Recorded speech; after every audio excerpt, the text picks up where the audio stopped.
Well, it's an incredibly exciting time with Pepperstone recently becoming Aston Martin's global trading partner.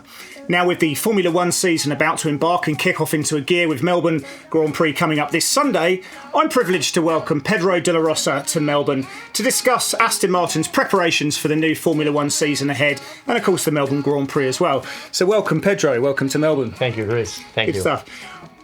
Let's talk about the trade-off. For people out there who are interested in trading and financial markets, every Thursday, myself and my colleague Blake talk about financial markets, the big themes that are coming through, the movers and shakers. But it's also a really interesting time as well because, Pedro, you're launching your own version of the trade-off in collaboration with Pepperstone. So why don't you talk us a little bit about that? That's going to be shared on Aston Martin's social media. So why don't you tell us a little bit about that going forward? Yes, it's exciting times. Well, we're doing a new infographics and we are basically showing what for every track the trade-off will be between the aerodynamics, suspension, and also the tires. So it's all relative in this business. You always have to make a trade-off between, for example, on the aero side, if you go with a huge amount of downforce, you will be quicker on the corners, but you will lose top speed. So therefore, there is a clear trade-off there. So we are doing an average of every track during the past season, and we are positioning that particular track we are racing, like now this weekend in Melbourne, where it will sit in between the average and in between the trade-off. So in the aero, for example, we will be making a bar where it will be the top speed. It's a clear trade-off between downforce. So the more downforce you put to the car, the lower speed you will achieve, and therefore you will. So there's a. It is circuit dependent. So every circuit will be different, and we try to get all the data from our engineers, so it's pretty representative. Awesome. I can't wait to see that. It's going to be very exciting. For anyone out there who's obviously into racing, and of course we all are, that's going to be some great insights. So do check that one out as well. Look, Pedro, I think you talk about the trade-off, and we're talking about financial markets at the moment because obviously Donald Trump's coming, he's shaking things up at the moment. You're seeing much higher volatility across different asset classes. You're seeing range expansion. People's time in the market is changing. People's adaptation to financial markets, their position size, their hold times. They're having to adapt their trading styles very, very intently across whatever they're trading at the moment. And that's what we do as traders. We adapt to the conditions that are put in front of us. We have to maintain our discipline, and we need to know our edge. And when that edge is there, we've got to deploy it.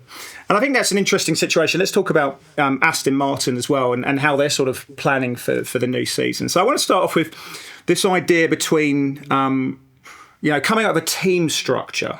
So Aston Martin are coming out of a headline sort of strategy for the year.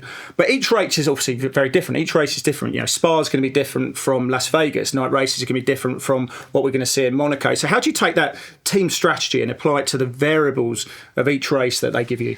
Well, it's a very good question. And actually, it is, first of all, we have to understand that we, Aston Martin, Aramco, Formula One, we are over 900 people, 900 families, so therefore it's a huge organization where we are racing 24 weekends around the globe, and also with not only a lot of logistics demands, but especially performance demands. Each race, every circuit is different. So every circuit requires different downforce level, as we have mentioned on the infographics, different suspension, different tires, different strategies. So therefore we have to have this huge organization being very agile and delivering all the information in real time. So that is the most important strategy, is to be adaptable, fast, agile in the decision making process. So that is what is the most difficult thing in Formula One, and that's one of the biggest targets we have for this year. You just be very, very agile. Well, let's talk about agility, because Melbourne is the home of the unpredictable weather patterns. But, you're talking about these short-term variables. Obviously, when you're talking about different tracks, that's a known effectively. But when you've got things like weather, track, evolution, we have. So how those short-term considerations, how dynamic do you consider those in your strategy? And actually, is there an advantage for Aston Martin when you have these rapid changes in these short-term variables? Can you be more adaptive, and can that give you an advantage over some of the other teams? Absolutely. The more adaptable you are, the faster you can react to changes, the quicker you can optimize the car setup, and not only before you get to the track, but also during the running. I mean, the driver needs to change a lot of the maps in the steering wheel, and a lot of the suggestions of those different setups come through his race engineer, and his race engineer gets information from all the people working down back in the factory in Silverstone in our campus. Yeah. We have a simulator running in parallel to the track, so we are getting a lot of information also from our sim team. Yep. And suggesting different improvements that can be introduced as and on the way. And that's the whole beauty about the Formula One, is how adaptable and fast you must be, because it's not good that on Monday we find out that we could have or should have done something different to the car, or chosen a different aero configuration. No, you have to do it at the moment, and sometimes it's even a corner to corner decision. And therefore, you need to feed the information to the driver as early as you can find out. Sometimes the driver changes maps in the steering wheel because he feels that he can optimize the car setup without being told. Yeah. But it's all part of the process. It's his piano, isn't it? Yes, but the more you practice, the luckier you get. Yeah. This is this is always the same. And how do you practice in a sport where you cannot test? This is the $1 million question. We test in the simulator. A lot of our testing is virtual, and that's how we do our homework. Back in the factory. One more question. I want to talk about you got the team. You got Aston Martin as a collective, all utmost professionals in their individual respective fields. But then you've got the driver. You've obviously had vast experience as a driver, and now you're the ambassador for Aston Martin.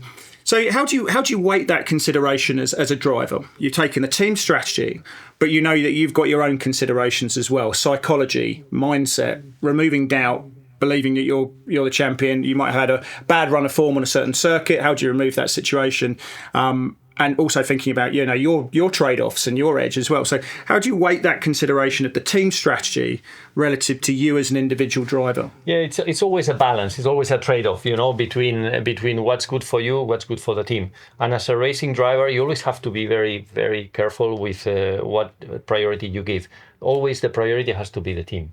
So you have to become a team player. It's not an individualist sport. You're just one person, but you're working for 900 families back. You always have to have this in your background, in your mind. And then therefore you just need to know that you have to beat your teammate, but that teammate is the only one that has the same car as your same equipment. So you need to work as a team with him as closely as possible during the weekend. And then when it gets to qualifying, it's one lap, flyer. You need to put everything and forget about it. And then you need to beat him. But don't think to your teammate as the biggest rival on during the week. Just think about his arrival during Saturday, Sunday. Once you have already decided on the setup. Before that, you need to work as a team with him, share all the information, and make sure that you can develop the car together. Lovely. Well, thank you very much for your time, Pedro. And of course, everyone at home, we really wish, on behalf of Pepperstone, we wish Aston Martin every success, not just at the Melbourne Grand Prix, but obviously throughout the series going forward as well. So do look out for the trade-off, both my show and also Pedro's going forward. Good luck.